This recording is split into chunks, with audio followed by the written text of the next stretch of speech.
Howdy, folks, and welcome to another day in the Milky Way. No, we didn't forget about you. We were just busy talking away, having a great conversation, and said, hey, let everybody else join in. So if you're watching this later, don't worry about it. But for us, for right now, here we are with my co-host and good friend, Hawkeye Two Feathers, David Null. Welcome to the show.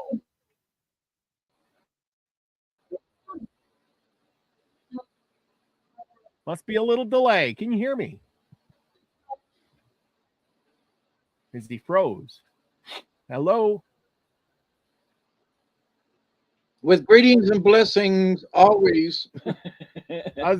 We have computer issues tonight. Things are going in and out. And so please tolerate us. We're going to do the best without talking over each other, but things are getting a little weird. But we're always gracious to have you show up and hang out with us. And so we've got a story tonight that's like the coming of spring.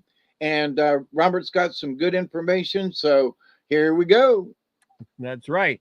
I hear there's a big storm headed on the East Coast. Is that hitting you yet? No, we've had some rain showers this afternoon, but nothing in the sure enough storm condition thing. Okay. Cool. Okay, and tonight we're going to talk about Indians and how they moved around, kind of their language, and how our concept of the Indians is kind of off. At least mine was. And I've come to the conclusion that 90% of the Indians must have lived on the East Coast and are on the eastern side of the United States. And I'm going to run through some of this, and we're going to read a little bit out of my ancient and old book that I got. And this. And if you have one of these books, you're very lucky. I bought one off the eBay. And what is this book? Actually, it's really, I got to be careful with it. It is The History of the United States from the Discovery of American Continent by George Bancroft, Volume 3, 6th edition in 1841. So go figure. They're writing this book when the Indians were still out there being wild. Yeah. Anyway, I like this one because it goes by years and dates. And we're gonna traverse time and space, and we're gonna go back to the early 1700s. Okay, to the east of the Mississippi. The anticipated empire on maps and respective settlements that were kept assured in unexplored wilderness of which the savages were occupants. The great strife of France and England for American territory. That's where we're going tonight. And with that, I'm going to present you with some stuff. Occupants. Yes, exactly. And set your Wayback Machine, Mr. Peabody. That's right. Way back we go. Now, here's a map of the United States, Indian tribes. As you can see, I can't really, this is along tribes of North America about 1600 AD and along the Atlantic and about to 1800 AD. Okay, so as you can see, they're listing all these Indian tribes here. There's not much out here. And then they just as you get farther west, you notice they just make big circles of land where these people might be. And that's why I was saying is most of the tribes lived along the coast. And these big vast areas had very few, if any, people out there. Yeah, sure, they might have been the whatever out there, but there wasn't many. And if that, they weren't known. Like I said, here you go.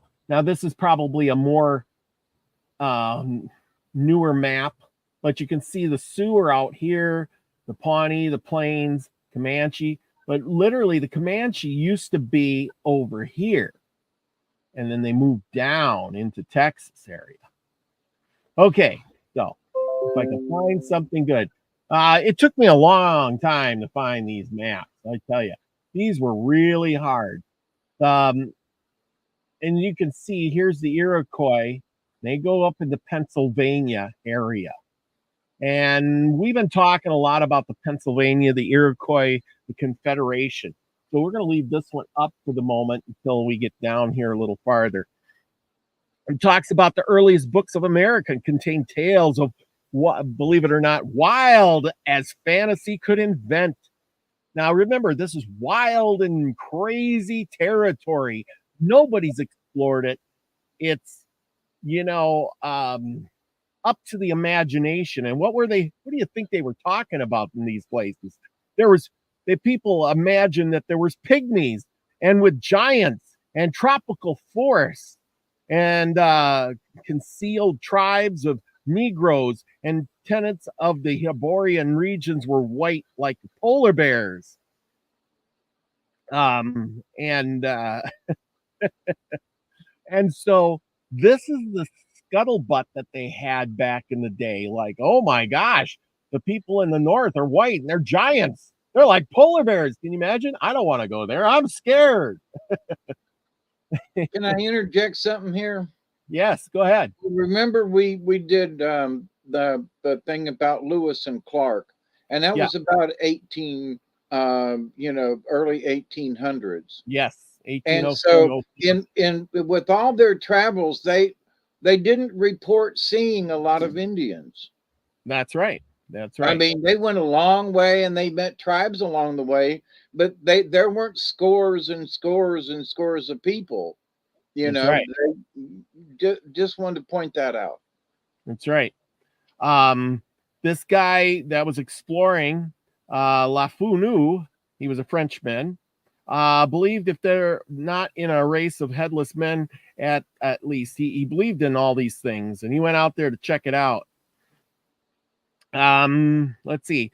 Well, the United States, between the Indians of Florida and Canada, the differences were scarcely perceptible. Now, what we're trying to talk tonight about is all these tribes and how many of them there were. And there was so many, and they're writing them down in this book. And most of these tribes are forgotten, or they're never mentioned, or they've disappeared. They went extinct. They've combined with other tribes. And this is going to kind of explain this from the view of a man who wrote this in 1841. Their manners and institutions, their organizations, their philosophy, and before their languages began to be known, there was no safe method of grouping the nations into these families of different peoples. They had a vast variety of dialects. Remember, all these people, there was probably thousands of small tribes, thousands and thousands of small tribes out there. And of course, if you're in this wilderness, you're going to start having dialects, just like, well, I imagine, David, that you got down there, you were in that southern area where they have that southern twang. I can tell it in your voice when you speak. Right. And I don't really have a southern accent, but I have picked it up after the last 45 years. But to that point, I mean, just look at America now, and minus the big cities, there are a lot of little towns all over the place. So, it would have been the same way back in the day, that there were those small communities all along the eastern seaboard, into the Appalachians and further. But of course, they would have been little tribes all over the place. It just makes sense, just like it does now. People congregate in different areas for different reasons, and one village might be near a river where there's a lot of good fishing or something, and another one might have something else. So, but anyway, yeah, I'm sorry. No, that's all right. Scotty Boy says you have no southern draw. I beg to differ. I can hear it in your voice. But anyway, There's Amber Dawn Rising. Thank you for coming, Amber. Nice to see you. Chloe is in the house. I hope you got the day off and you're sitting back and listening. Elderberry's in the house. Hey, he says, glad he was first one in. Anyway, okay, there was a vast variety of dialects and compared. There were found east of the Mississippi about 8 radically distinct languages, of which 5 at this point in time still constitute speech of powerful communities. So out of the 8 distinct languages, there was thousands of dialects, and only 5 survive today. And I maybe even less now, because this was wrote over 150, 200 years ago. The primitive language that was most widely diffused and most fertile in dialects received from the French the name Algonquin. And we've talked a lot about them. That was basically the Iroquois, the Algonquin area, all up and down that east coast there, from maybe your area in Georgia all the way up to New York and into the Hurons up in that area. It was the mother tongue of those who greeted the colonists of Riley at Roanoke. And we know what happened at Roanoke. And the Pilgrims, they heard that too. And then it moves into all the way down to from Cape Fear. It was it may be from the Savannah to the land of the Esquimaux, or the Cumberland River of Kentucky, to the southern bank of the Mississippi. It was spoken, though not exclusively, in a territory that extended through 60 degrees of longitude and more than 20 degrees of latitude. And you can see in here, this was probably, the whole section. And I got a map of this somewhere in here. This is the map of Pennsylvania showing the different areas of the different tribes that lived in them. I don't know if we can blow that one up. These are really hard when they're old like that. Yeah, so basically this whole area here kind of spoke the same sort of language. I got a question for you. Have you heard that language spoken? What? I've heard folks speak in Cherokee. Of course, this is further west, but I also knew some Navajo who spoke up, Yeah. Cherokee was mostly what I've heard. Okay, that sounds good. I was going to say Algonquin, because that's like the big, that's the one we're talking about right now. But Cherokee, I think, had a different one. We'll get to that. The Micmacs, who occupied the east of the continent, south of the little tribe that dwelt around the Bay of Gaspé, holding possession of Nova Scotia and the adjacent isles, and probably never much exceeding 3,000 in number. See, and here they're giving you numbers of how many people there were. There wasn't 3,000 people. Most towns in the United States nowadays have 3,000 people in them. So can you imagine this whole? Imagine you're half your country, and you got 3,000 people occupying it. Give or take some. You know what I mean? And I would say that there are probably more than that, simply because they only counted those. How far inland did they? Some of this stuff, just like today, they suppose things. Well, yeah. There was about 3,000. Well, but they didn't go inland very far, and there might have been another community that was just as large. So just keep that in mind. Well, yeah, and that is true. That is true. I agree with you. But they're talking about just that one area with the Micmacs. That's just the Micmacs. They often invaded but never inhabited New England. Then there's this tribe called the Ekatamanins, or the Canoemen, who dwelt not only on the St. Johns River, the Ogogedy of the natives, but on the St. Croix, which Champlain always called from their name, and extended far west. So you got to figure. I don't know where the St. Croix River is. That's up north, isn't it? Somewhere up here. So you got to. So their name St. Croix comes from these Ekachamamans that were called canoemen, and that's how people got around in those days, on canoes. And I have a picture of the canoes, because this is the way you would get around back in the day, is with a canoe. There you go. Method of travel, the interstate highway of yesteryear. Yep. And let's see, we're going to get rid of that. We're going to go back to these guys. And next to these came the Athabascans, of whom one tribe has left its name to the Penopic, and the other, I've never heard of them. And they ain't even on any of these maps that I can find either. I don't even know where it's Penobacot, I guess. And others to the Anadroskans, while the third, I'm mispronouncing them, I'm sure. And I read through this trying to pronounce these names so much. And some of these maps were so hard. I'm sorry, people. Trying to get these printed off. Maybe we can find them on here. Here's a good one. Maybe, and you see here's the Sioux, and they're in like Wisconsin area.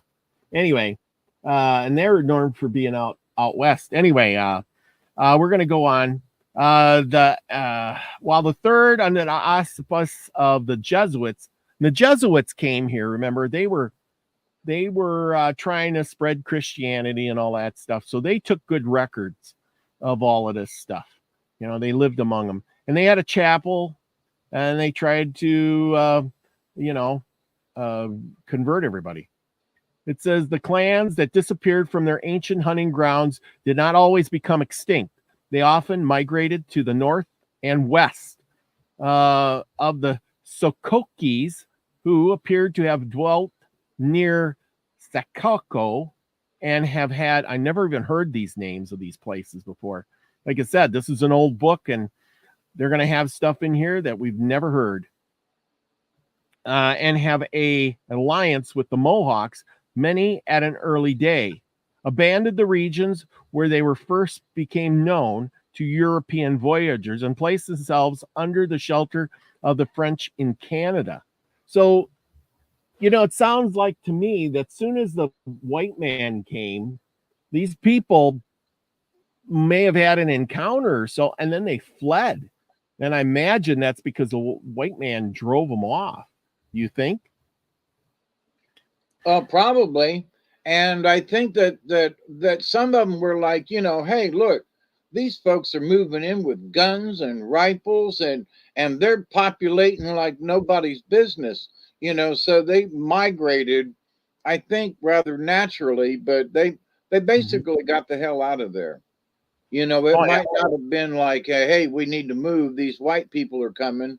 I think it was more that, that they were shooting all the game and everything in the local area. And they said, the heck with this. And they just moved west, which would be, that would be just the normal progression of things. You're going to look for game. That's true. That I never thought about. That's a good example. And so the white man was making, with their blunderbuss and everything, they were taking in a lot of the what would have been, their food. So there was competition for sure. Mm-hmm. So a lot of them placed themselves under the shelter of the French in Canada. Maybe the French were better to them. I don't know. I think so. The example of emigration was often followed. The savage shunned the vicinity of the civilized among the tribes of the Texas. I didn't know Texas was a tribe of Indians, not until today. Wow. Do you know that? Yeah. Where did the name Texas come from? It was a tribe of Indians that doesn't exist anymore. How about that? Yeah. And there are warriors who are said to trace their lineage to the Algonquins on the Atlantic. So they're saying that the tribes of Texas, they are part of the Algonquins on the Atlantic and descendants from New England Indians that now roam over the western prairies. See, that's what I'm saying to you early before the show, that these people were on the east and they were moving west all the time. They were moving west. And white men just exacerbated the situation. Yeah. See, now I looked up a lot of migration, and they're talking that the Indians, would have came down over this land bridge, and then they came all the way down to South America and then made the swoop and came back up this way. And I'm not sure they did. I'm thinking maybe they were already down here in South America and just came up. Well, there's new proof because of the Clovis factor, the type of arrowhead and how it was flint knapped. And it's very characteristic, and it's not characteristic of the North Pacific, and that the Clovis point was here in America a lot longer and a lot earlier than they originally imagined. So they found Clovis points that are hundreds of thousands of years old. Well, that kind of blows the theory of them coming over the landmass thing, because there was already a population of peoples here. So where'd it come from? East Coast? Yeah, exactly. This should be more of it came from down here and went up.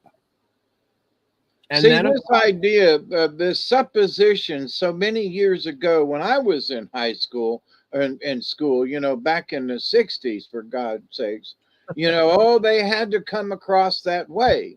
And and I always scratched my head and said, but what about the East Coast? But no, they came down the West Coast. Well, there is a lot of signs, and the Pacific Northwest, they do have with totem poles and things, they got a different kind of mentality, I will say. They're still Indian, but they're Pacific Northwest. They're their own kind, just like the Plains Indians, but there are more similarities between the Plains Indians and the East Coast than there are with the Northwest, if that makes sense. I agree. And why wouldn't those cultural things or the languages carry over? Because the mountains were too dead-gum high. Who wanted to cross I've been across the Rocky Mountains, and let me tell you, if I was walking it, I'd look up there and go, nah, I'm good on this side. Well, the thing is if you cross the Rocky Mountains, you get across, but then there's that huge prairie out there that stretches for 1,000 miles, and desert. Yeah, and if you go down south, you got to go through the desert. Well, who's going to want to do that? Well, and from the East Coast, I agree with you. The East Coast, you can get across the Appalachians. Daniel Boone and them did it all the time. So getting across the Appalachians and moving west was a lot easier than climbing them Rocky Mountains. Well, I agree. Well, and we know that they traveled mostly on rivers, and they didn't have a horse, so they would have to pack everything with you. And rivers are where they got the food. That's where the animal life is most abundant. Yep. Not on the plains, not going through the desert. You'd starve to death. Yeah, it just makes sense. And you would, you'd die of thirst as well. But, oh, yeah. There is that, too. That's right.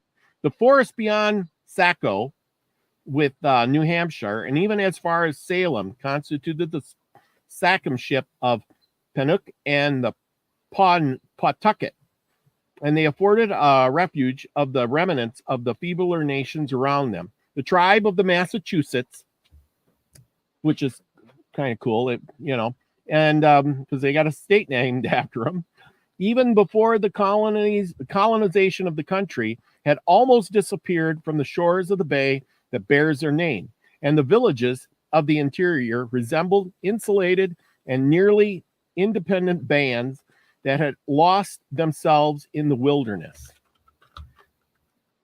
Now, if you live in any of those places, you know what I'm talking about. Can I interpret that? Yeah, go ahead. Living along the coast and fishing and doing that is a different kind of lifestyle if you move 100 miles inland, especially into the foothills. You know, you don't have the same kind of fishing. Your lifestyle is going to be totally different. So I think that's what he meant about that. That into the wilderness, because along the coast they were fishing and doing, and that's a different lifestyle than moving inland. Oh yeah. Well, once you move inland, less rivers, ways to travel. It's all woods. You got to remember they didn't have saws and hammers and axes to chop down all those trees. Remember, to chop down a tree, they would burn around it little by little to get the tree to fall. Yeah. So I can't imagine what the trees would have looked like. I mean, there was trees probably there's 20, 30 feet around, woods that to us would be almost unimaginable. Right.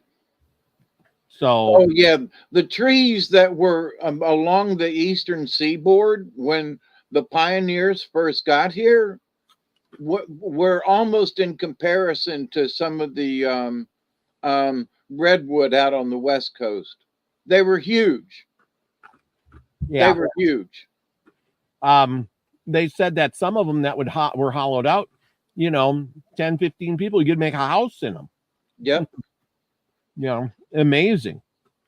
Well, one of the things that natives did as far as housing, and having seen some of these and having tried to build one myself, that you use saplings that are, about an inch in diameter, a little more, that are flexible and you can bend them. And they're also a lot easier to cut than a bigger tree. So they simply use smaller trees and then wove them together. And that's what made their lodges for a long time.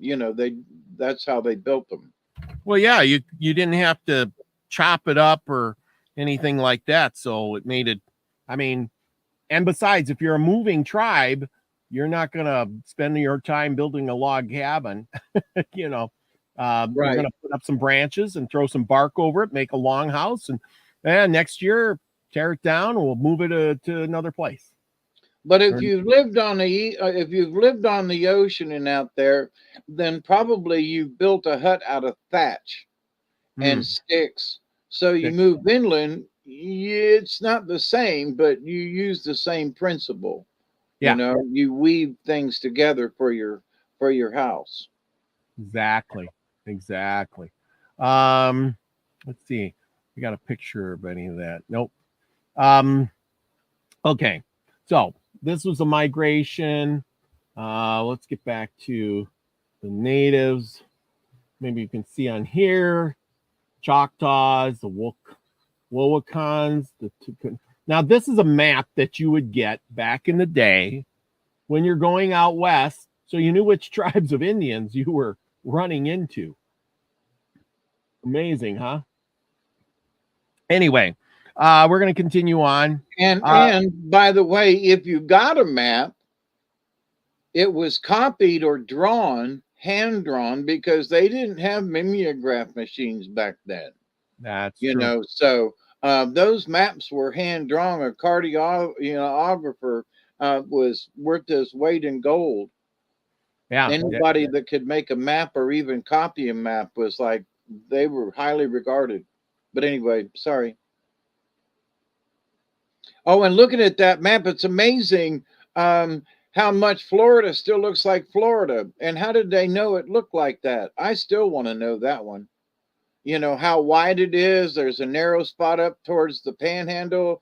They got a lot of the features of Florida right. And, they didn't have, They couldn't look at it from above. Well, look at the rivers. Yep. I mean, think about how do you measure the rivers, going inland back in the day? I mean, you sail up the river. How do you know it takes a right turn at this spot and a left turn at that spot? And some of them are very accurate. I've looked at some. I'm an old map person myself. And some of those old maps are really dadgum accurate. It's like, what? How did they know that? They are. It is amazing, isn't it? Yeah, it really is. And then they got all the names of the rivers there.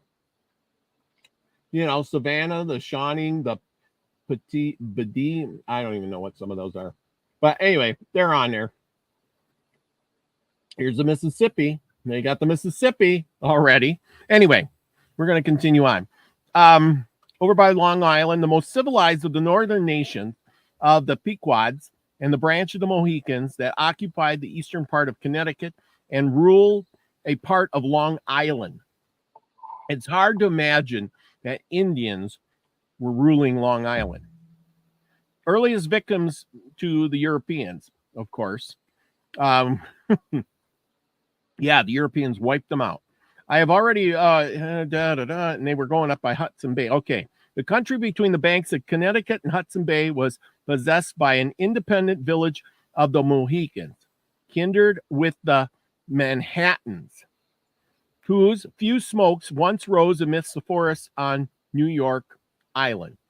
Imagine an Indian tribe that lived on Manhattan Island, and little did they know what would become of that place 500 years later. You know what I'm saying? Or 1,000 years later. Yeah, I mean, anyway, the Lenape, and their two divisions of the Mincy and the Delawares occupied New Jersey. Of the valley of the Delaware, far up towards the sources of that river, in the entire basin of the Schuylkill, like the benevolent William Penn, the Delawares were pledged to a system of peace. And guess what it got them? But while Penn forbore retaliation freely, the passiveness of the Delawares was to them the degrading confession of their defeat and the submission to the Five Nations. So they surrendered to the Five Nations. Helps to be the conqueror, doesn't it? Their conquerors had stripped them. Now this is horrible. Look what Indians do to other Indians. They stripped them of their rights as warriors and compelled them to endure taunts as women. Wow. No wonder why the Delawares always join the British, or they join the Americans or something, because they were ridiculed.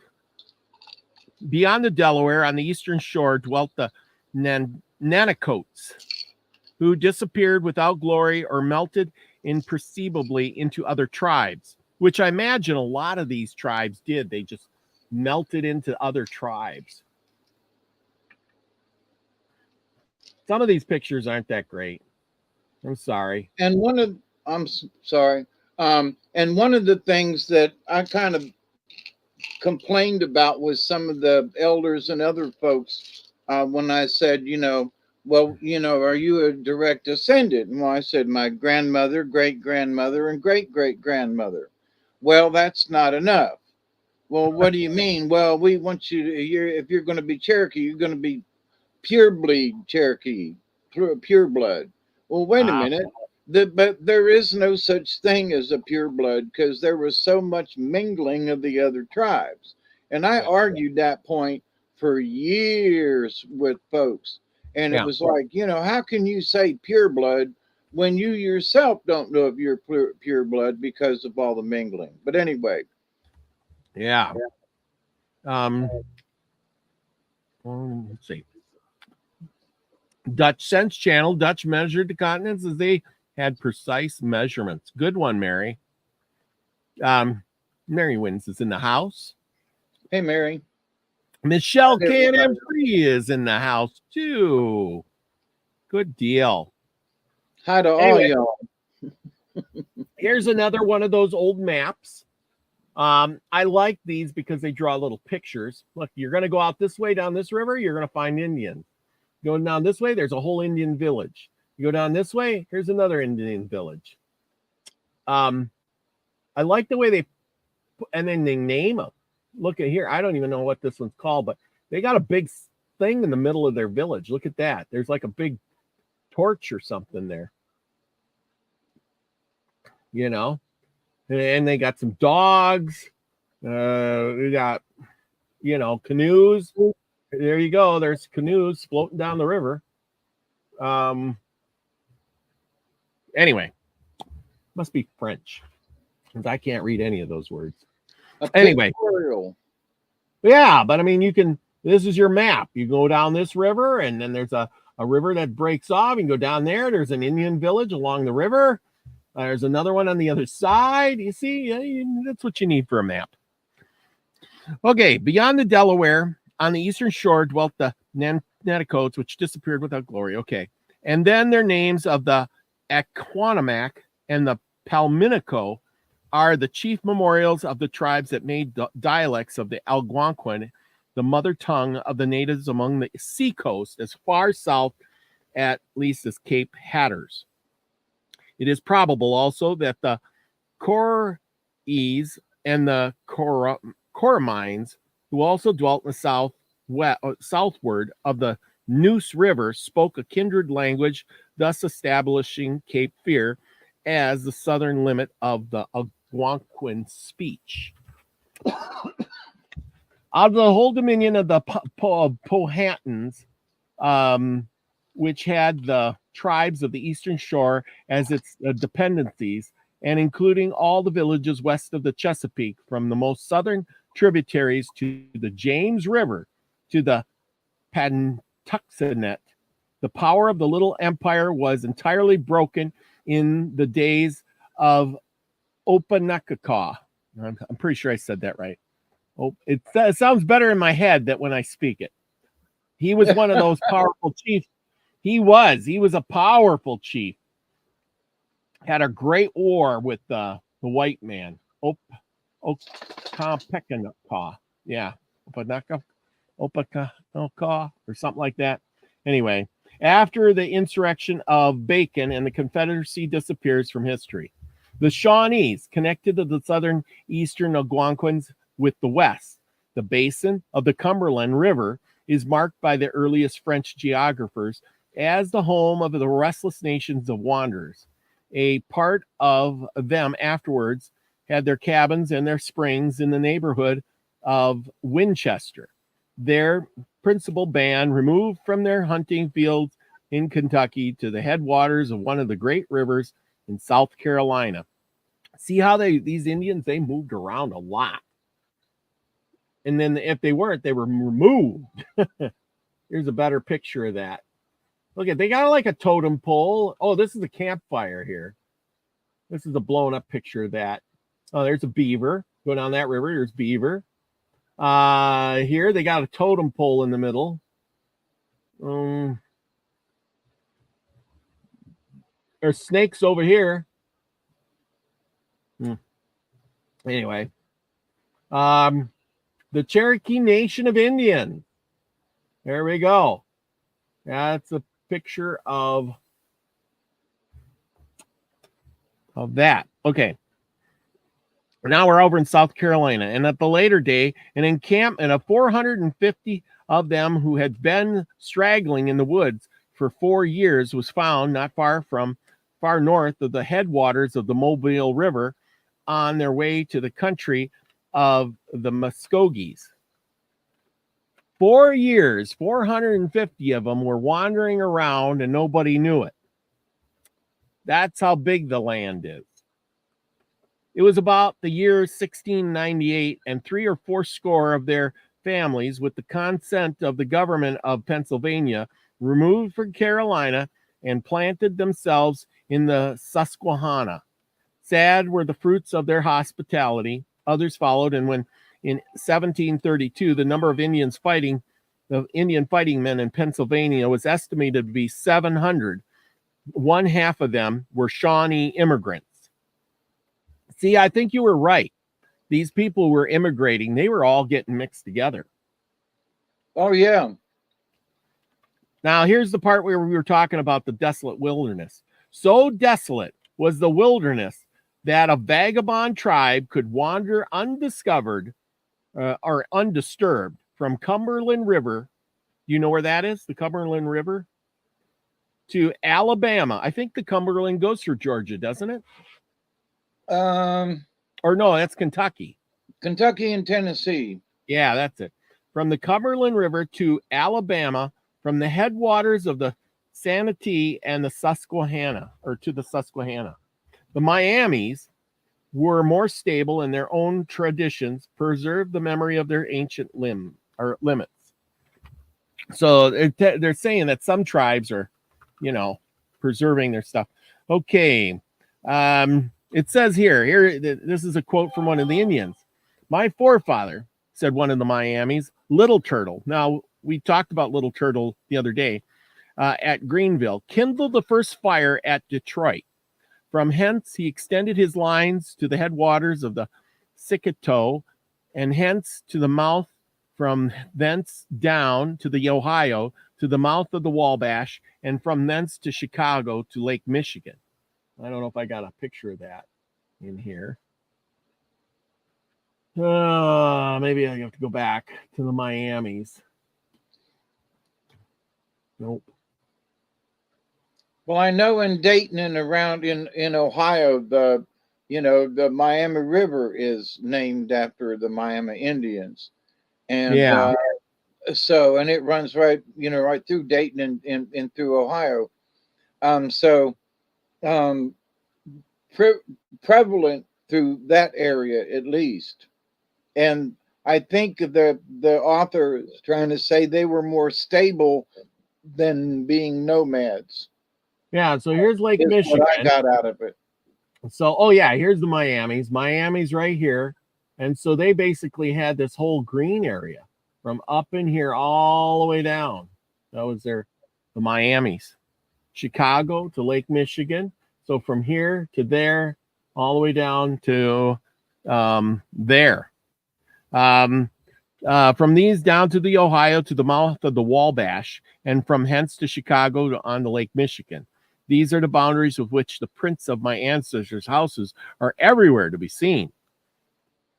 Okay, the forests beyond Detroit were the first found unoccupied, or it may be roamed over the bands too feeble to attract a trader or win a missionary. See, that's what I was saying, is once you start getting out west, and this book, they're talking about, this is like the early 1700s, late 1600s. There's nobody out there. Well, there's not many folks in upper Michigan and the peninsula thingy up there anyway. Even today, it's very sparse. Yeah. Too feeble. So imagine what it was like, 300 years ago. Oh, yeah.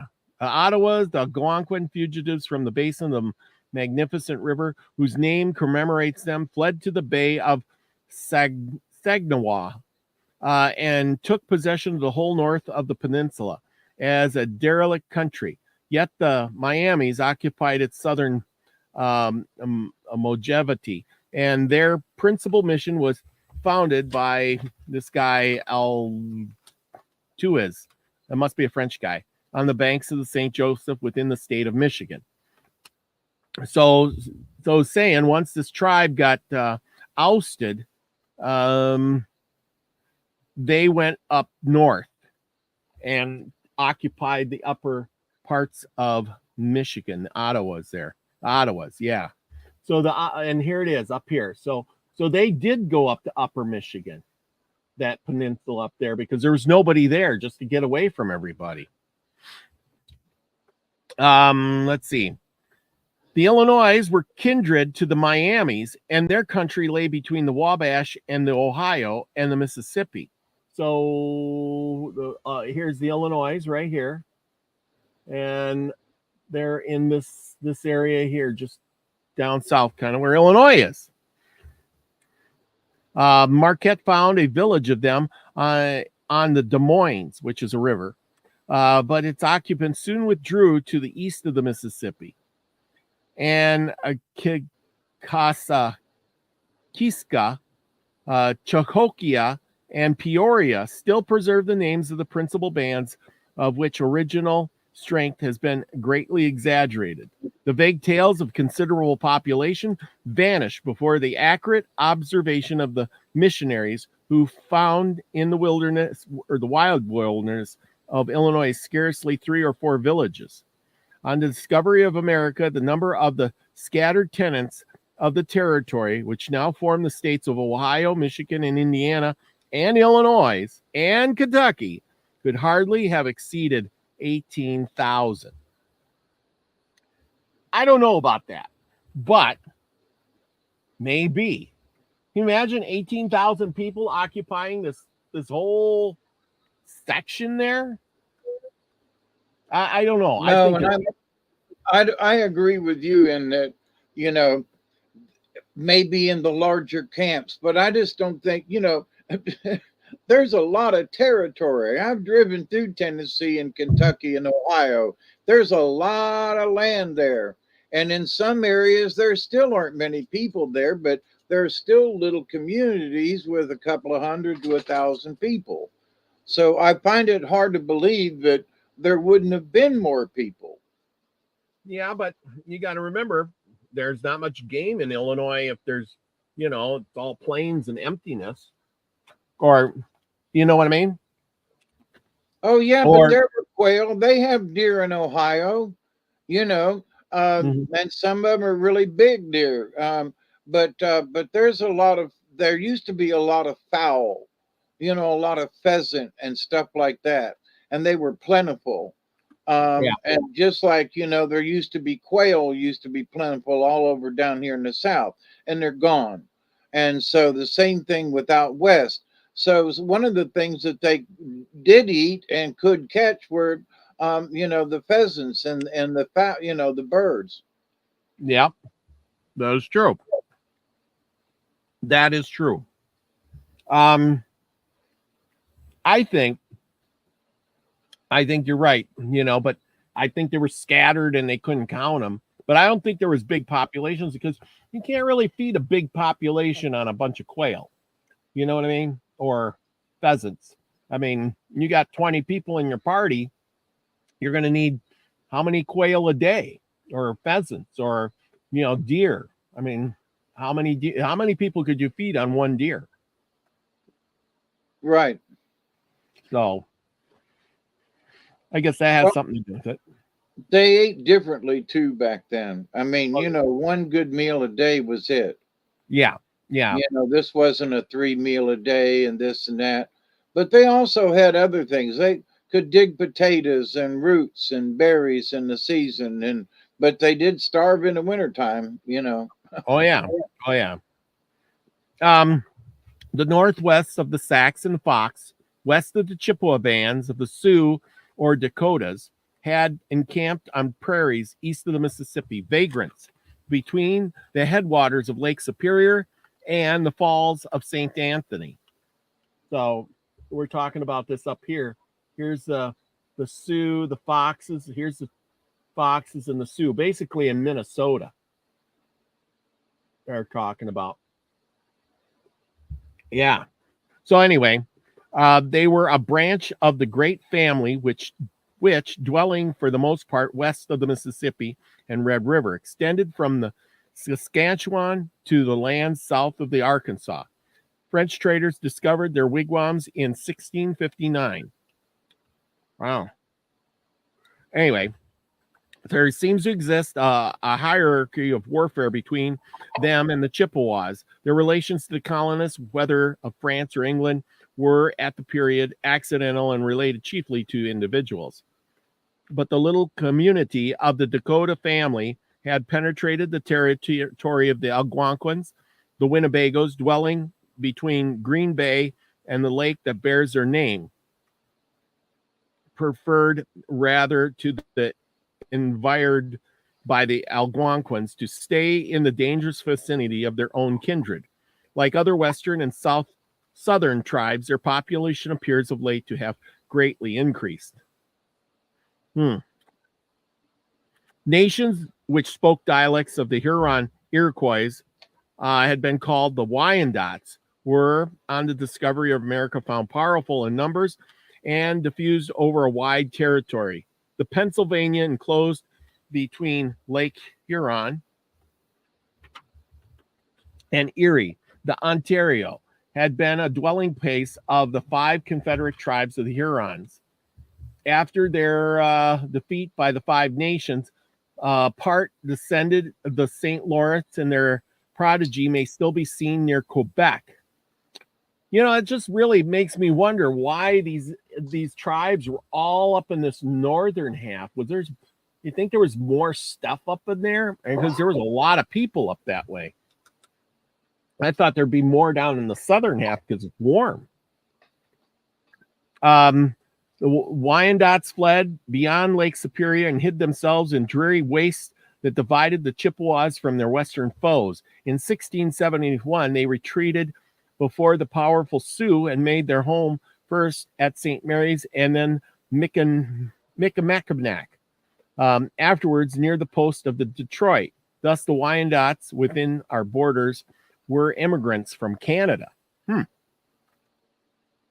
if you look here, here's the Ottawas, Kickapoos. I don't see the Wyandots up here. Here's the Iroquois up here with the tribe. Foxes, Menominees. I do not see. There's the Winnebagos. Do not see the Wyandots. Well, I'm sure they're there somewhere. Having a mysterious influence over the Algonquin tribes and making many treaties with 5 nations, they spread along the Lake Erie and leaving to the Miamis, the country beyond the Miami. They gradually acquired and claimed the whole territory for the river, from that river to the western boundary of New York. And that's these people, the Miamis and the Iroquois right there. The immediate domination of the Iroquois were the Mohawks, Oneidas, Onagas, Ogonagas, Cayuse, and the Senecas, which you're going to be reading from their book today. Were first visited by the traders and missionaries or the war parties of the French. Yes, their borders were stretched from Vermont to western New York, from the lakes to the headwaters of the Ohio, of the Susquehanna and the Delaware. The number of their warriors was declared by the French in 1660 to have been 2,200, and in 1677 an English agent spent most purpose to attain there in the northern England as far as Kennebec, which is a funny place, and to south as far as New Haven, and were acknowledged as absolute lords over their conquered Lumnepe. Here's one. Upper Canada was their hunting field and right of war. They exterminated the Eries, which we have a lake named after them. I guess that fits.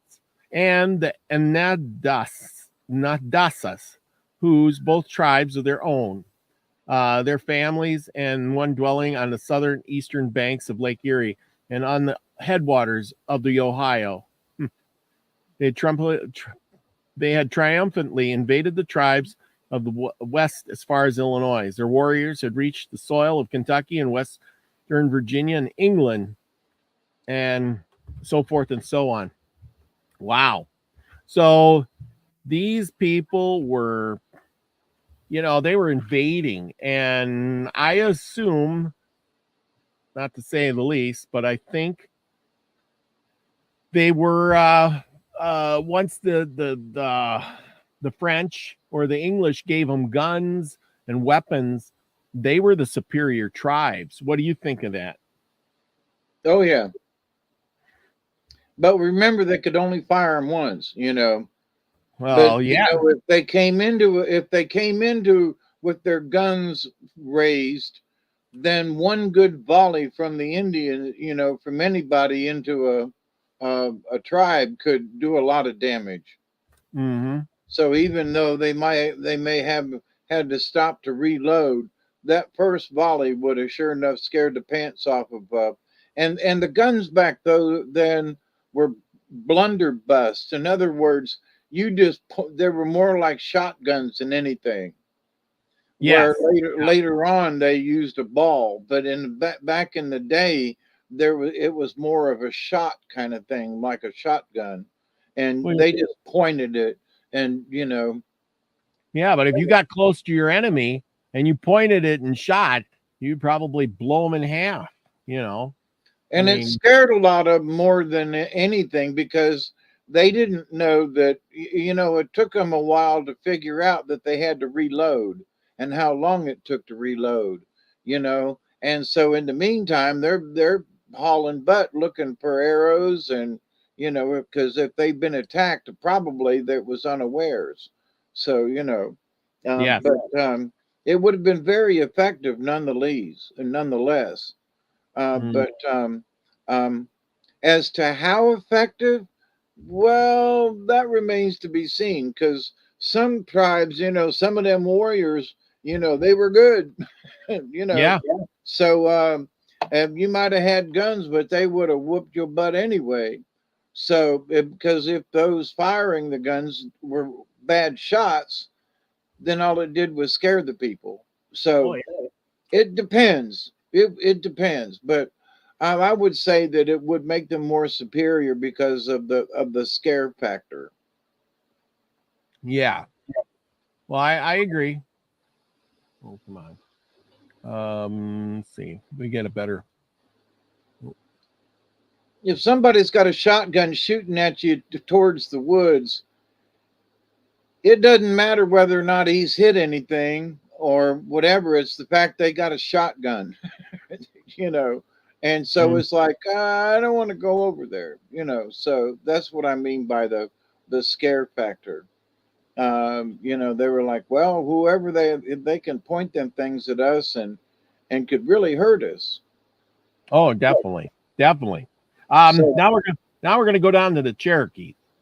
The mountaineers of Aboriginal America were the Cherokees, who occupied the upper valley of the Tennessee River as far west as Muscle Shoals and the highlands of Carolina, Georgia, and Alabama, the most picturesque and most submerged region of the east of the Mississippi. Their homes were encircled by blue hills rising beyond hills, of which the lofty peaks would kindle with the early light, and overshadowing ridges enveloped the valleys like masses of clouds. The rocky cliffs rising in the naked grandeur, defying the lightning and mocking the loudest petals of thunderstorms. They had forests and trees decorated with roving timber and rings of perpetual notes of whippoorwills in the distance. Yes, the soil teems in luxuriant herbage in which the robust fattens the deer, and verifying the breeze is laden with fragrance, and daybreak is ever welcomed by the shrill cries of socials, nighthawks, and liquid carols of the mockingbird. Beautiful place to live. Though this lovely region was scattered, the little villages of the Cherokees, nearly 50 in number, each consisting of but a few cabins erected where the bend in the mountain streams offered at once a defense of a strip of alluvial soil for culture. So the Cherokee were Indians that grew stuff. Their towns were always by the side of some creek or river, and they loved their native land. Above all, they loved its rivers. The Kanawha, the Tungaloo, have you ever heard of these? The Flint, and the beautiful branches of the Tennessee, running waters, inviting the bath, tempting the angler, alluring the waterfall that were necessary for their paradise. Their language, like that of the Iroquois, abounds in vowels and a dissolute of labials. I don't know what that means. Labials? Its organization has common character, but etymology has not yet been able to discover the conclusive analogies between the roots of the words. The beloved people of the Cherokee were a nation by themselves. Who can say for how many centuries, safe in the undiscovered fatness that they decked their war chiefs with the feathers of eagles' tails and listened to the counsels of their old beloved men? Who can tell how often the waves of barbarous migrations may have broken harmlessly against the cliffs where their nature was the strong ally of the defenders of the land. There was also Southeast Cherokees that dwelt in the Uchilles. I guess that's how it's said. They claimed the country above and below Augusta, and at the earliest period respecting which we can summarize seem not to have extended beyond the Chehabitan. That's the Oscilla, by the way. Oscilla, okay. Oscilla River. Okay, extended beyond the Chattahoochee, yet they boast to have the oldest inhabitants of the region. They now constitute in a considerable band in the Creek Confederacy and are known as the distinct family not from political organization. There you go. When first discovered, they were but remnant, bewildering and inquiring by favoring the conjurer that formed the North and West tribe may have pressed upon tribe, and secessions of nations may have been exterminated by invading nations, that even languages which are at least prehensible monument of the savages may have become extinct. So basically they're saying with all of this stuff that there was more and now there's less. And my question is, why is there less? Because they're extinct. Well, yeah, I mean, these people. Well, yeah, but I mean, they were taking over territories, and I get that. But as they took over these territories, I don't know if we can't see these. I hate when you can't see these things. They were absorbed into different tribes, and so was the languages, and so were the cultures.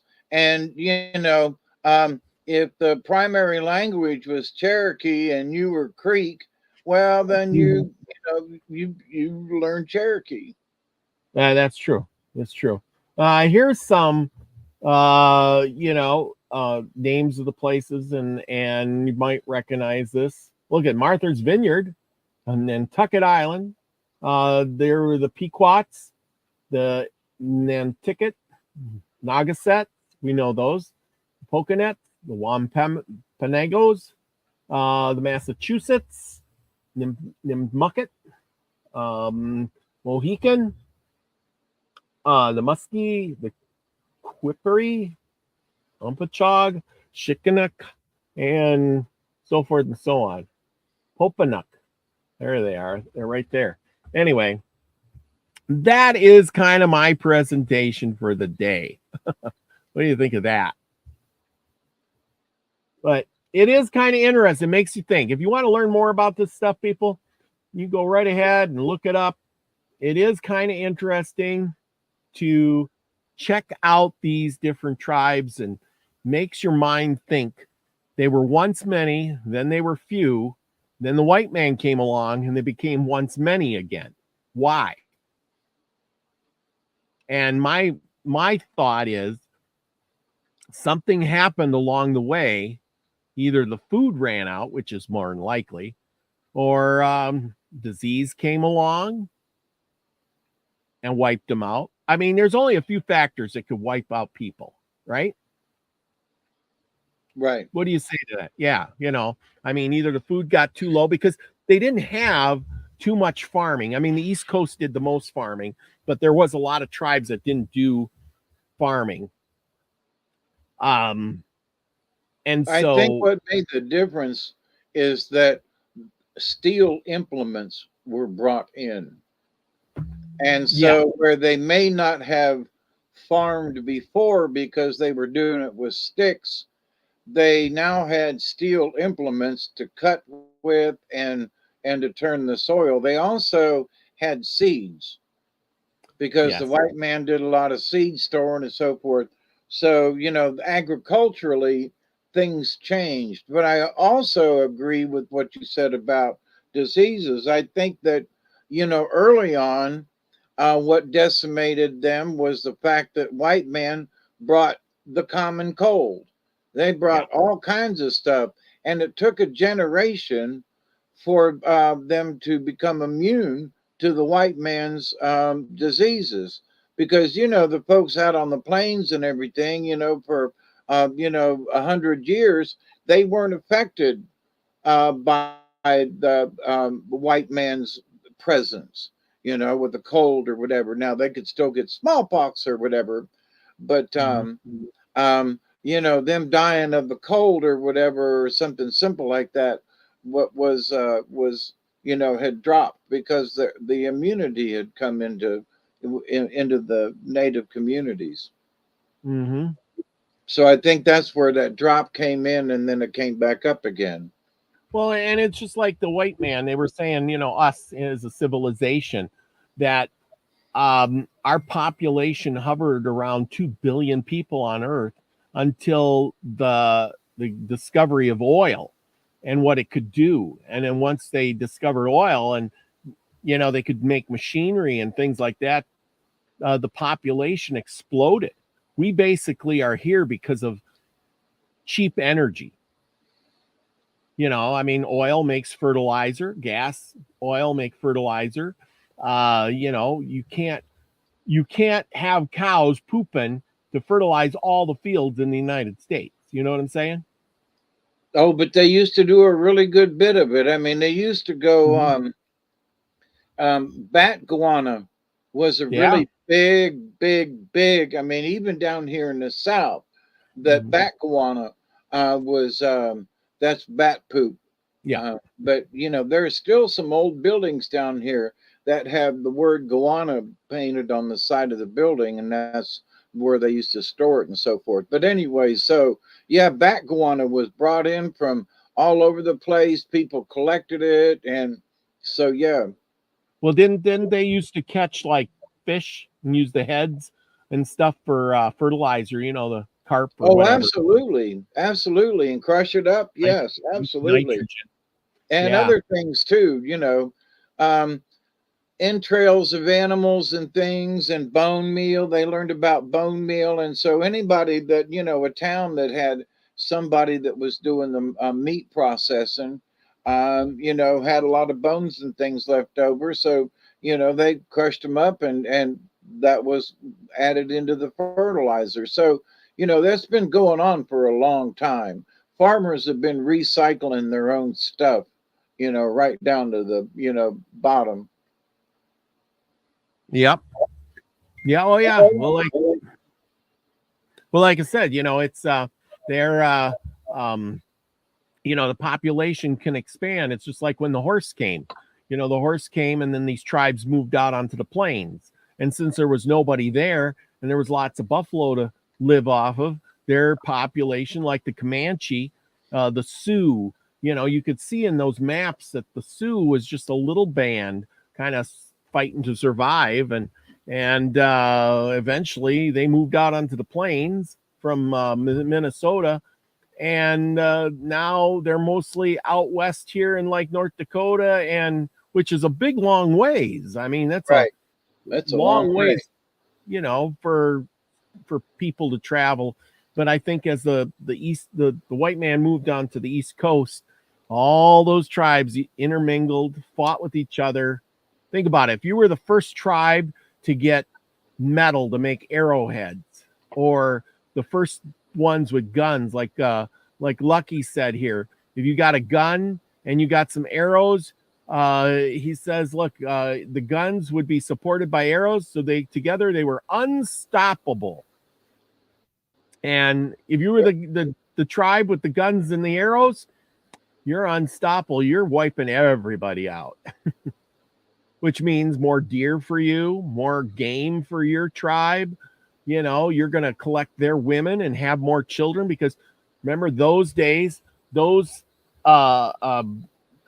Indians would have more than one wife. They would have many wives who would have children all the time.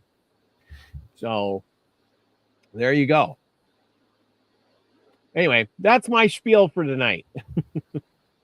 What do you got for us tonight? Oh, are you done spieling? I'm done spieling. I'm just rambling now. Oh, let me pull it up. Do do do do do do do do.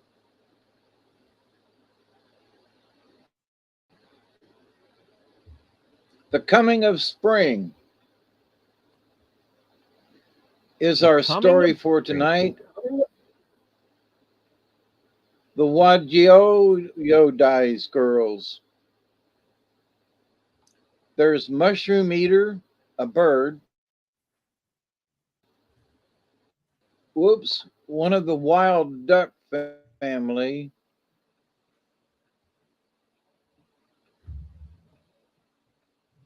One of the thunder family. Two feathers, a rabbit, and half redheaded, a woodpecker. Mm. Onequasis, Wadiyoyo dies, Sagnoheskowa, Dua Denge, and Dotgehowan Dangawe. How about that for trying to get them? I wouldn't want to say that 3 times really fast. No, I wouldn't want to try to say it again either. That was a one-shot deal, y'all. I'm glad you have the courage to try to pronounce them. Well, I I look at them and I sound them out in my head, and I try to think as to how it would be pronounced if somebody was saying it, not me just trying to muddle through it. But anyway, so to the great spirits, that right. was my attempt. So the coming of spring. An uncle and his two nephews lived in a cabin in the woods. Each day, the uncle went to hunt and to dig wild potatoes. The younger of the two nephews did not know that he had a brother. The uncle kept his elder nephew hidden in an old couch for fear that the daughters of Sangnohesis Gawa would come and carry him away. Though the uncle brought home a plenty of good potatoes, he gave his younger nephew poor ones. As the boy grew older, he began to wonder why he and his uncle were always alone. One day, when he asked if there were people living near them, the old man said, "Far off in the west, there are bad people. They have carried away our people, one after another, till we are the only ones left." The boy wondered why his uncle gave him poor potatoes. He saw him put a plenty of large potatoes in the kettle in the evening, but in the morning only small ones were left. One night he made up his mind to keep awake and to find out what became of the large potatoes. He tore a hole in the deerskin he slept under and watched his uncle.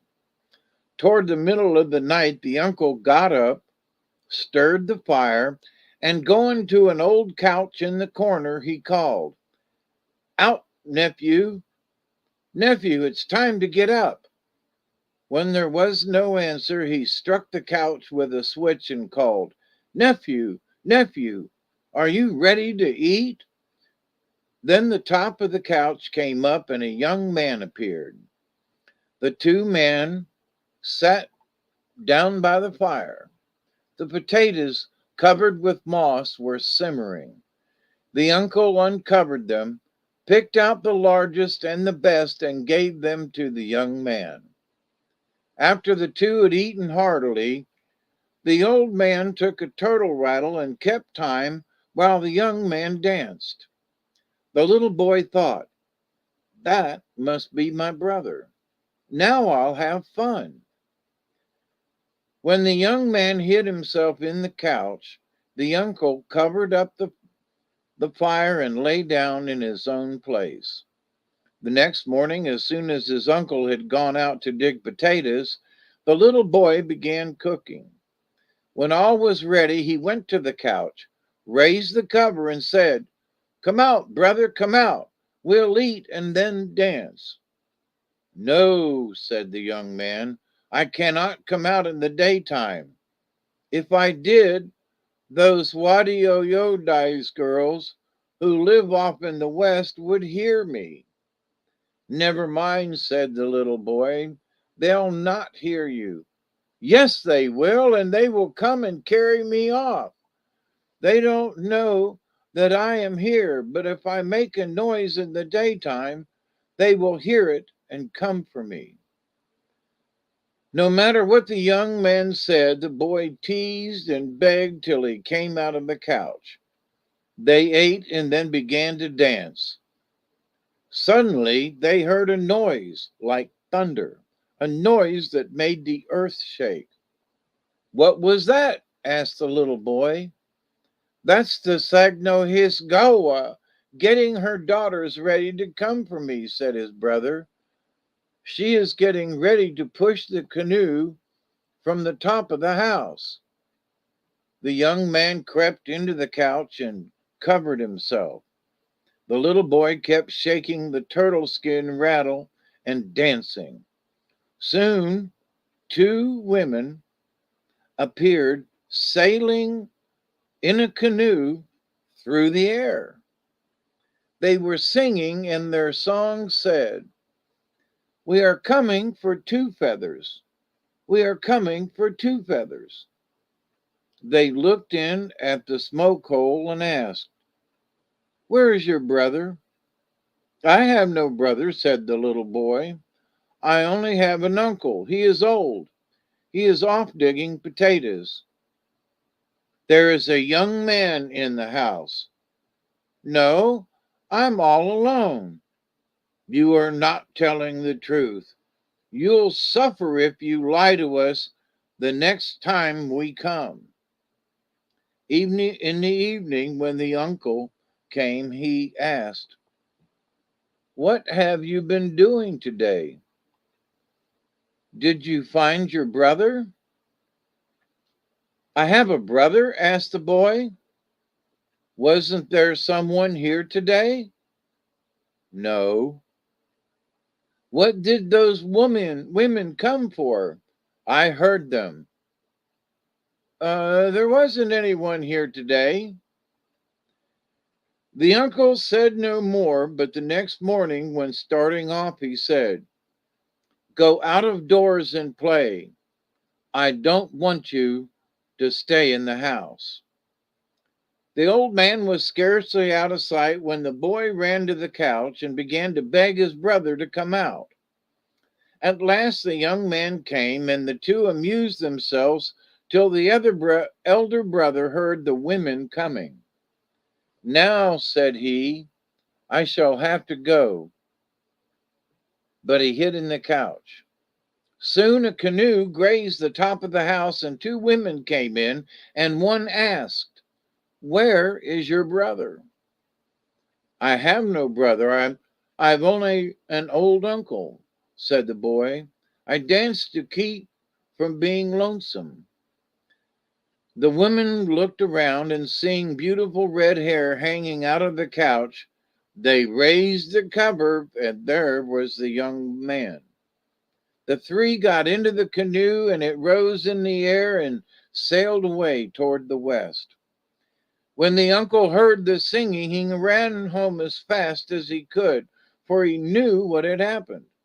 He went into the house, sat down, and cried bitterly. "Don't cry, uncle," said the little boy. "Don't cry. I'll bring my brother back." He ran out, gathered a bundle of red willows, came home, scraped off the bark, and threw it on the fire. The thick smoke rose up and shot off toward the west. The boy sprang into the smoke and was borne away.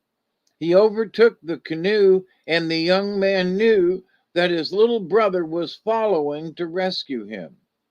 One of the sisters, sitting in the prow of the canoe, paddling, the other in the stern, steering. When Two Feathers turned to look at his brother, the woman in the prow struck him a blow on the side of his head with her paddle and cried, "Sit still, don't look around." As she struck, The little boy sprang into the canoe and screamed, "Don't you strike my brother." Then he said, "Let this canoe turn around and take my brother home." Instantly, the canoe turned, and in spite of all the women could do, it sailed back faster than it had come. As it was nearing his uncle's house, the women began to beg the boy to let his brother go with them. They said, "We will give you whatever you want, only let him go." In his mind, the boy asked, "What can I take and let my brother go?" Then he said, "If each one of you will give me a piece of flesh large enough to make a moccasin, I'll let my brother go with you." They consented. He took his flint knife and cut out of each woman a piece he wanted. He put the pieces on his feet, and they fitted nicely.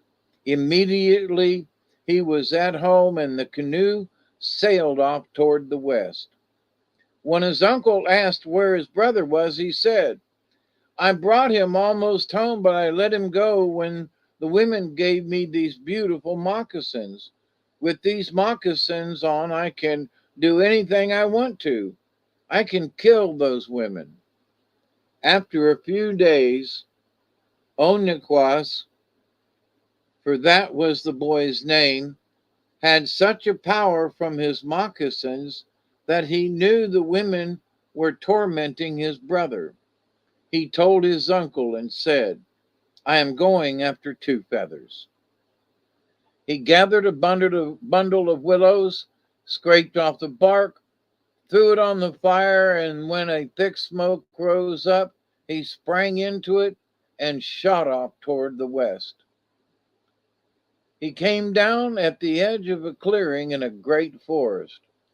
Near the opposite end of the clearing was a long house, and not far away at the edge of the woods was a hut where a grandmother lived with her 3 grandchildren, a boy and 2 girls. "I'll go to that hut," thought Oniquasis. In the hut he found a boy of his own age and size, just like him. Half of the boy's hair was black and half was red. The hair on the crown of his head was black, that on the sides was red. His name was Dogahiwandagawi, half red-headed. "Who are you?" asked Oniquasis. "You must be my brother." The two looked at each other, and seeing that they were of the same size, and that one looked exactly like the other, each called the other brother. "You must stay with us," said the strange boy. "I have 2 sisters and a grandmother." When old Gasquasink came home, her grandson said, "I have a brother here. He is going to live with us." "How can he live with us?" asked the grandmother. "We are poor." "He is poor too. He will be satisfied with what we can give him." At last the old woman said, "Let him stay." Then the grandson asked, "What are they doing at the Longhouse?" "The chief's daughters have brought a man from the east, from the wampum people. Each night they hang him up and make him cry, for his tears are wampum beads." "Can we go to the Longhouse?" asked the boy. "We can go, and maybe we'll get a chance to pick up some of the wampum." When night came, the old woman and her grandson Oniquas went to the Longhouse. Oniquas said to his friend, "We will gather some dry rushes, and if the chief will let us go inside the Longhouse, we will light pipes for the people." When they had gathered the rushes, the old woman asked the chief if she might go in and have a chance to pick up wampum. and if her grandsons might carry lighted rushes to the men who wanted to smoke. The chief said, "Let the old woman in. She is a good woman. Let her have a chance and let the boys in too." Two Feathers was hanging from a post, driven into the ground near the fire. When he saw his brother, he smiled. Everyone who saw him smile asked in their mind, "How can that poor man smile?" When the house was full of people, the chief told his daughters to take firebrands and hold them to the young man's body. They burned him on one side and then on the other. He cried bitterly, and as the tears fell, they changed into beautiful wampum, falling in a shower. The people scrambled for the beads. The old grandmother got a few. After a while, they stopped the burning. The people rested and smoked till the chief said, "Burn him again." Then Onequasis took off one of his moccasins, told his friend to put it on.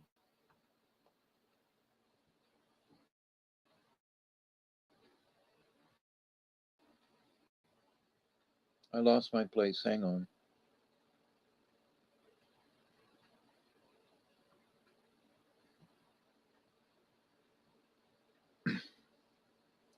Burn him again.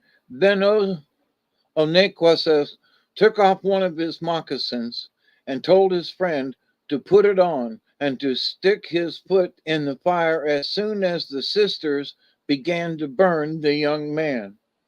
The instant the moccasin touched the fire, one of the sisters screamed with pain, and she didn't stop screaming till the boy took his foot away from the fire. The people asked what the matter was, but the girl wouldn't tell. The other sister was about to burn Two Feathers when Onequasis put his foot in the fire.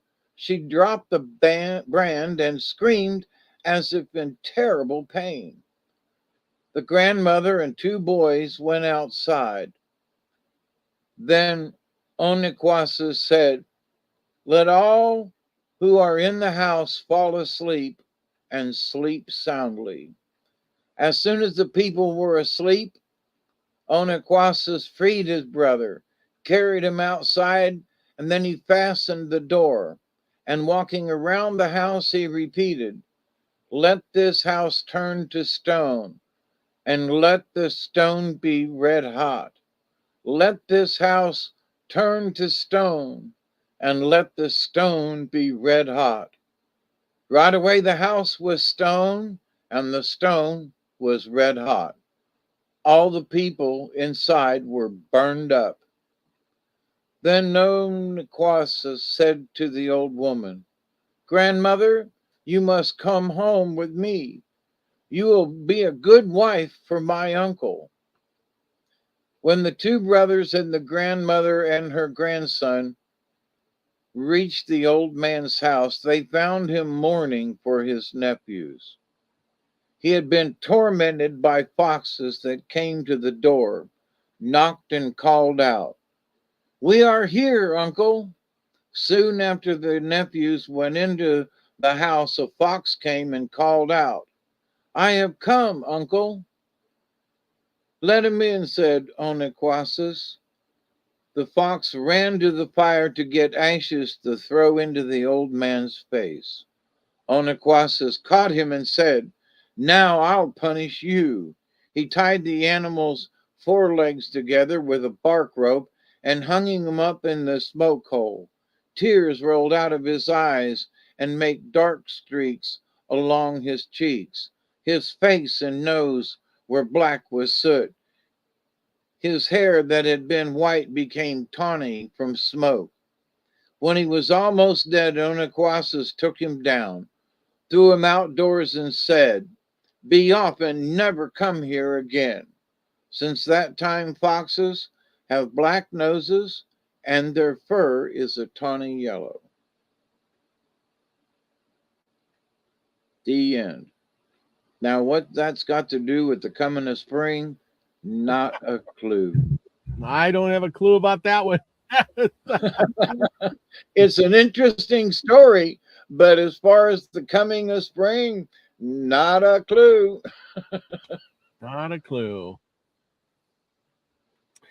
No. Ah, So, how about that? You know, so many of the stories, it's an old woman and two youngins. It's a son or it's a grandson or it's a nephew, which, um, it's not about a boy and a girl per se or two guys. It's always, you know, a little, and they lived in a clearing in the woods. yep, always in a clear, a little off in the woods, off in the woods. Kind of funny that way. Yeah. Um, What about the flying canoe, though? How about that one, huh? yeah, I mean, the more I hear, they're always flying somewhere. Do you notice that? Well, Even some of them, but yeah, I would agree.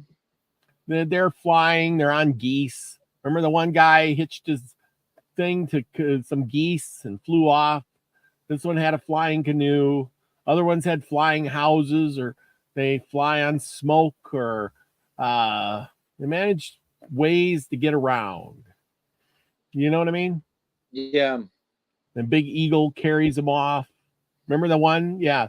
The eagle, two eagles came and carried the guy down from the cliff or something like that.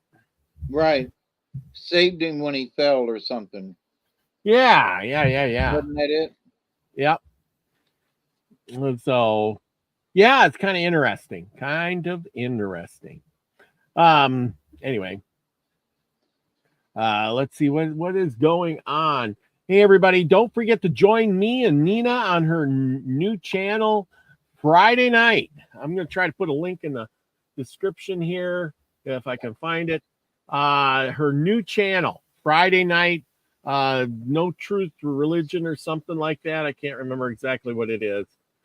I trying to remember. Give me a second and I'll find the link. Don't you worry. Well, I pulled the card, and while you're looking, I'll read.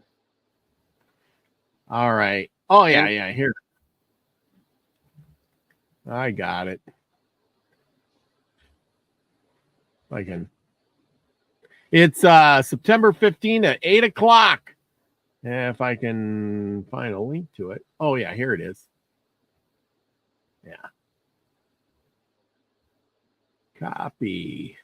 That's what you got to do. You got to copy and paste. That's how it works. Copy and paste. Anyway, pasting. So what do we got for tonight? we got Wolf again. Well, of course, we haven't had Wolf in a while, but Ooh, Wolf is back in the picture again, and Wolf is the teacher. Wolf the teacher, the pathfinder, moondog of my soul, howling, singing, teaching me how to know. Wolf is the pathfinder, the forerunner of new ideas, who returns to the clan to teach and share medicine. Wolf takes one mate for life and is loyal like dog. If you were to keep company with wolves, you would find an enormous sense of family, as well as a strong individualistic urge. These qualities make Wolf very much like the human race. As humans, we also have an ability to be a part of society and yet still embody our individual dreams and our ideas. In the great star nation, Wolf is represented by the dog star, Sirius, which legend tells us was the original home of our teachers in ancient times. Remember, we have come from the stars, my friends. Sirius was thought to be the home of the gods by the ancient Egyptians and is still considered to be so by the Dogon tribes of Africa. The senses of Wolf are very keen, and the moon is the power ally. The moon is a symbol for psychic energy or the unconscious that holds the secrets of knowledge and wisdom. Baying at the moon may be an indication of Wolf's desire to connect with the new ideas which are just below the surface of consciousness. Wolf medicine empowers the teacher within us all to come forth and aid the children of earth in understanding the great mystery of life. So it's our jobs to take the wolf and become teachers. If you've drawn the wolf's card, you may be able to share your powerful medicine and energies with others. Wolf could be telling you to seek out lonely places that will allow you to see your teacher within. In the aloneness of a power place, devoid of other humans, you may find the true you. Look for teachings no matter where you are. Wolf would not come to you unless you requested the appearance of the tribe's greatest teacher. So somebody out there requested Wolf. Okay. That's how that goes. So, but anyway, that's always a good card. But it was up also. So that's a good sign. Baying at the moon.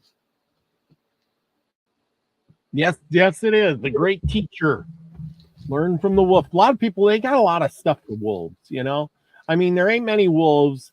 I mean, there is nowadays, but I mean, at some point or another, they were hunting wolves. And I just read this one story about one of the great Indian chiefs, old Pekapakakan or something like that. And he was a statesman and he knew how to dress. And when he went somewhere, he had a black wolf robe that he wore. So, distinguished. That was a high honor because he wore this black wolf robe. That's what they said, and that was a symbol of status, I suppose, because there wasn't many black wolves, and catching a wolf was really hard to do. Well, wolves have a tendency to change color like foxes. And so to catch a wolf at that color, but also he had the gall and the courage to wear it. Yeah. Well, and the fact is, remember we talked about one Indian that got punished or whatever, and he had to pay a fine of 5 wolves. He had like a year to do it or something. Remember that? Yeah. And I imagine killing a wolf is pretty hard to do because I mean, you don't get close to those things. I mean, Nope. They're hard, to come by, and they're smart. They're not like a lot of animals like a deer or a hog or something like that. Deer don't look up. That's why you can put a tree stand and the deer will come right under your tree and you can shoot them.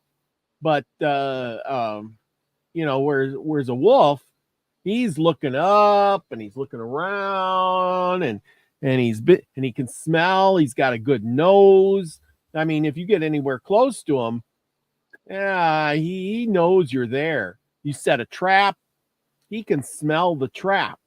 He knows you set a trap. Hey, I smell humans. Something's wrong here. I mean, before the days of the gun, I can't imagine how you'd even get close to one. Yeah, you'd have to been out in the open, and you'd have to been sitting someplace and him walk up on you. Yeah. And you'd have to be upwind and all the other things, So you climbed up the mountain and he came around the mountain and you got him because he didn't smell you, The wind was blowing just right or whatever. But I agree with you. Having spent about 6 months with the wolf, I'm just amazing animals. And no, you're not going to get by with stuff. You know, they're tricky too. Mary Wynn says use a trap. Yeah, she says trap them. Yeah, I imagine that would be the next thing. But you're right. A wolf is and they're big. I mean, Yeah. I've seen wolves. Usually one, here or there. I was driving. I remember many years ago in Wisconsin, I seen a few wolves, and I'm like, what the heck is that? And it's usually late at night, and I'm driving and I pull up to the stop sign. I'll never forget it. And here's this this wolf walking across the intersection. And I'm just looking at it like, holy cow. First, I thought it was a small pony. And, and then I'm like, that's a dog. And then I'm like, no, it looks like a dog, but it's big like a pony. That's a wolf. Holy cow, Then one time I seen one in a ditch eating a deer as I was driving along too. But that's the only wolves I've really seen out in the wild. And they were always big. I mean, they were really recognizable because they were just bigger than any dog I've ever seen. The one did have a collar on it. It had one of those big ones with the radio collar. Yeah. So I knew it wasn't a dog, and it was big. It was and it was kind of. They're at least 2 foot from the ground to the back. Yeah. Easily. Yeah. And that, and there are larger wolves, but I mean, they're at, just to get an idea of how tall they are, they're at least 2 foot to the their back. Oh yeah. Yeah. I used to trim horses for a lady who had a wolf cross. I forget how much, it was wolf and whatever, but that thing was big. You went to her house, you don't get out of your vehicle. You wait, till you call ahead, or you get there, you wait, and then she comes out. She puts the dog. She had a van, an old Chevy van, and she would take the dog and put it in the van that was all empty, and just a big van. She put the dog in there, and then she'd say, "Okay, you can come out now," and then you would come out, and oh boy, and then they see the van shaking back and forth, and the dogs are barking, and you're thinking, I'm glad it can't get out of there. Yeah. Yeah. But yeah, it was did the van have windows? Yeah, it had windows, but didn't get through the windows, thank goodness. But thank goodness. Yeah. Yeah. And I mean, it wasn't a windowed van, it just had the passenger and a driver's side window and the windshield. And it was one of those vans. And boy, it was a big animal. But I tell you what, she didn't ever have to worry. She says that dog will protect me to the day I die. I'm thinking, yeah, I will. Oh, they're very loyal. Yeah. So absolutely. I mean, it's different ways to look at it. I mean, if you get one, it's great to have, but will it bite somebody and then you'll get sued out of your gourd? Probably. Very intimidating. I guess if I lived in the wilderness somewhere, like say I lived in Canada in the upper peninsulas or something like that in the backcountry, that would definitely be one of those animals that I would love to have, because I'm sure it would protect me from pretty much everything out there. Yeah, but because they could a dog like that, a wolf dog like that could keep off a bear. Yeah, exactly. My dog will just make a choke in its throat for a little bit while I can run away. but anyway, distraction.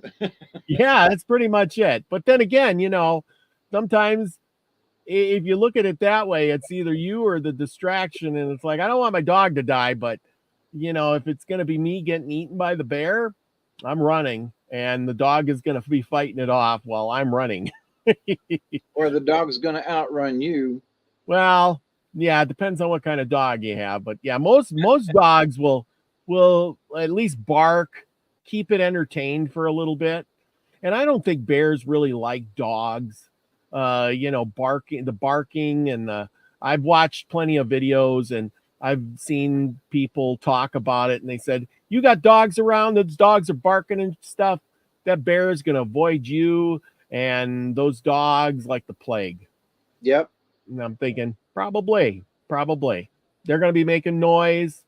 The bear is going to, from what I've seen, bears really don't want to have contact with the people. They will go the other way.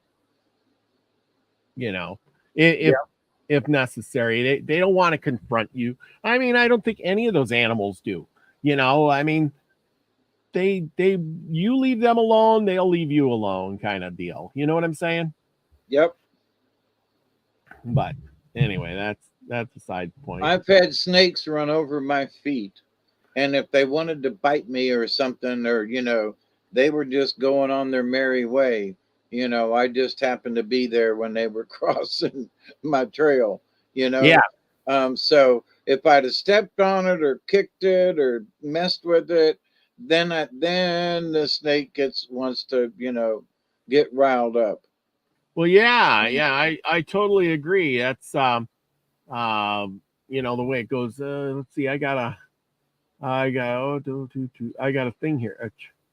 Let's see if I can find it. Oh yeah, I got a video with the snake in it that I seen this year. See if I can find it. Nope. I've got one too of about a 6 foot long. Okay, here it is. Yeah. Hang on. I gotta shrink this. It's hard to find that stuff on the go when you talk about it. So here, I'm gonna share my thing here, and this is my encounter with the snake. Oh, here, this summer. And you see all that? There we go. There's the snake. That was a rattlesnake. I was out hiking, and here's a rattlesnake on the bridge. And my friend says to me, she says, hey, I'm standing on the bridge looking the other way, and I'm backing up into the snake. And she says, there's a rattlesnake behind you. And I'm like, what? And then I turn around. Luckily, I had my camera in hand. And here we go. I think he said stuff.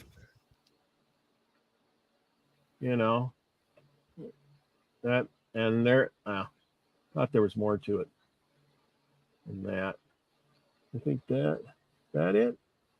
Thought there was more to it, but anyway, yeah. There's my snake video. It was a pretty good size one. I think he said stuff. See the rattles there? Yep. Yeah.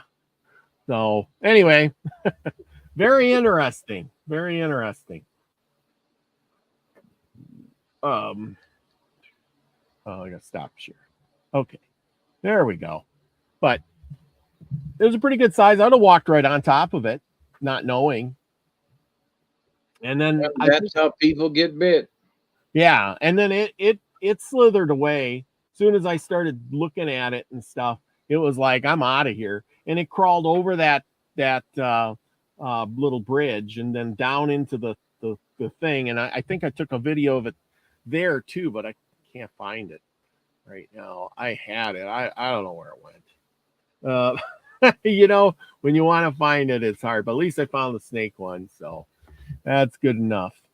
But yeah, it was kind of interesting to see the snake just sitting there. But anyway, fun days, right? Yep. Oh yeah, I don't think I can find the other part of it. I know I had a part of it somewhere here, but nope. I think that was all there was. Huh. How about that? Nope, just those two. Oh well. Okay. Anyway. Well, what do you know? What I think that's all I got. I got a show with Nina the Mystic on Friday. I left the link in the comments here, and you can go subscribe to Nina's new channel over there. We're going to have a roundtable discussion about the world and the way it's going, and one of those things, because there's a lot of crazy stuff happening. And then, of course, I'll have the Saturday show as always, and hopefully I get some shows in the middle. But go ahead and subscribe if you can to the Robert V Adventures, where I'm posting some more of this content on there. Some more like the cowboy stories, the Indian stories, things like that. I'm trying to read and post them on that channel versus posting them on the Milky Way. Kind of divide things up a little bit. So, because sometimes people are like, that's all you do is read out of a book. And I'm thinking, yeah, maybe I shouldn't just read out of a book all the time, So if you want to see me read out a book, go to Robert V Adventures, and I'll have things on there too. But anyway, what do you got going on for you? Do you got a show tonight after this? Maybe. We'll see. All right. Good deal. Michelle says That's much to everyone. Maybe. I know you got it in you. Well, I hope that storm passes you by over there. That's what I'm saying. Hoping the storm passes you by. Because they were talking, it's gonna, like, 3 storms are joining together, and it's gonna be awful, godly, terrible. And I'm like, wow, that's not good. So I'll have to check the weather. I haven't checked I look at the local radar, and we had rain, and that was all that mattered to me today, whether or not it was going to rain. And it gave us about a quarter of an inch, maybe, nice little shower, but it didn't storm. We had a lot of lightning and thunder in the area, but that was more further south and further north. We were sort of in the middle of that mess, but anyway. Oh, good deal. Nothing serious. So, Wow. Oh, well, that's good. Good. Yeah, that's good. Yep. We got some rain without it being serious, That's right. Because the last one, you got a lot of big thunderstorms. Anyway, I want to say thanks to Mary Winds, Michelle Can-Am Free, Mossy Man, Pod Joe, Elderberry. Let's see who else was here tonight. Chloe was in the house. Jeannie Griffith was in the house. Lucky Stone, Amber Dawn. I think Scotty Boy. Thank you all for coming tonight. Thanks for being with us. Remember, we will be back next week for the next episode. Will be a 96. Can you believe it? We're working our way up to 100. Holy cow. Yeah. Remember, go out and do something nice for your neighbor. At least smile at them, wave at them, meet somebody new, share a little bit of love, and remember to be the frequency you want to receive, everyone. Love y'all. Peace, everybody.